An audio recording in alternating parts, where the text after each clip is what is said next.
Is it hump day? Happy hump day, everybody. It's Josh.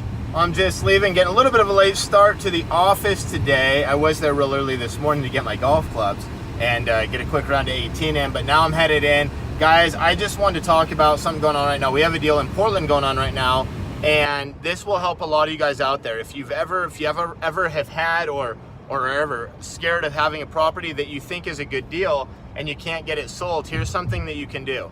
Now, the owner has to have high equity, right? But that's who we're generally going to be targeting for wholesale deals. So in this particular circumstance, what we did is we had agreed to buy a house for $395. We put it out there to our buyers list. We did our due diligence, and we discovered if we buy this cash for $395, with our lending costs, capital costs, all that stuff, and flipping it, we're probably going to lose money, or it's going to end up being a lot of work to break even. So we went back to the seller, and they were not open to a big price reduction like we would need, because we would need a pretty big one. But we went to them and we said, okay, on a $400,000 flip, we're gonna have to tie up a lot of down payment. Our interest payments are gonna be really high while we carry this. We're gonna have closing costs twice. So, I mean, 25, 35 grand right off the top is going to not to the seller or to us going down that route. So what we did is we said, hey, how much do you guys need to move? And we kind of knew their situation, and we knew they weren't like buying a house right now or anything. So they decided they needed about 30 grand was kind of the minimum to carry them for the next few months. So we said, all right, we'll give you 30 grand now, then we'll market the house. We've got a joint venture contract, a one-page contract I've used it for years. And you move out, we'll give you the money. In this case, 30 grand's a lot. Usually we'll do like a couple grand, 5 grand. This is the biggest one I've done. 30 grand up front. And then you're gonna get the remainder of the money when we sell the house. So let's look at this deal. We've got it under contract with the seller for $395. Okay, so we give them 30 grand, we owe them $365. We turn around and sell that house now for $450. Okay, we're gonna get everything out of that $450 sale, just minus a little realtor commissions and our closing costs, minus the $365 we still owe them. So it allows us to basically flip a property without having to put 20% down, although in this case we did put 30 grand down on 400s, still less than 20%, but we did put more down than we usually. But a lot of times you can do these deals with like $1,000 down, $2,500 down, if they don't need big money up front. And now you're flipping a house, you can take it to the retail market and have a little bit of time and market it without having closing costs twice, hard money interest rates, 14, 18%, whatever, points, closing costs twice, all this stuff. So it makes a lot of deals that otherwise wouldn't be doable, very doable. And as it turns out on this contract, this current deal up in Portland that we've got, the JV with the seller for $395, we're gonna be closing on that here in the next 2 weeks, where we give them the 30 grand and get access to the house. We've already got that house, basically, it looks like sold. We've got an offer, we just gotta ironclad that up and get rid of the contingencies and everything. But at 445, so really nice deal.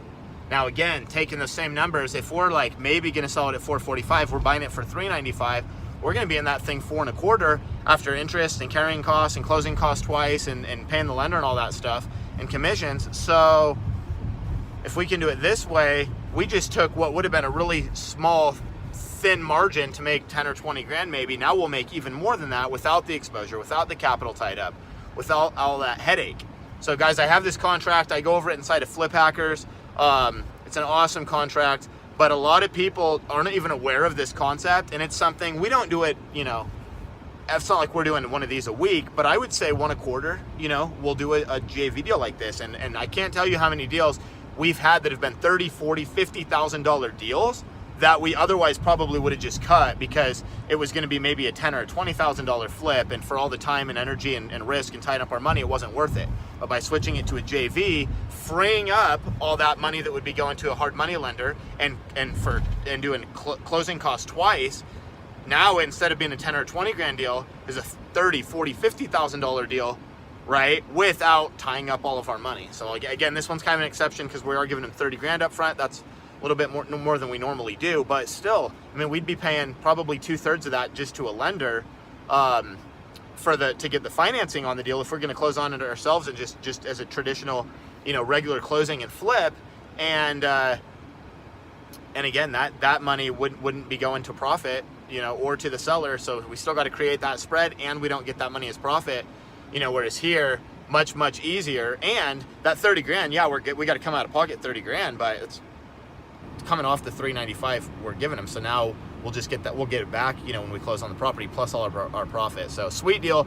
JV contracts, guys. If you haven't heard of that or looked into it, it's probably because there's not a lot of info out there. It literally was created because I had a deal back in like 2014. I was like, how am I going to structure this? The owner was like, I'll carry it, but I don't want your name to be on title. I want my name to stay on title. And I was like, well, how are we going to do this? And I got on the phone with my attorney, and all of a sudden the JV agreement was born. And now, like I said, we've done, you know, probably a dozen of those since 2014, maybe a little bit more than that. Like I said, probably about one a quarter. So it's an awesome strategy, guys. If you got a good deal, you think it's a good deal, don't cancel it without talking to the seller and seeing, hey, can they just wait a couple months to get the lion's share of their money? Booyah. Hope that helps, guys. Peace, love, and real estate.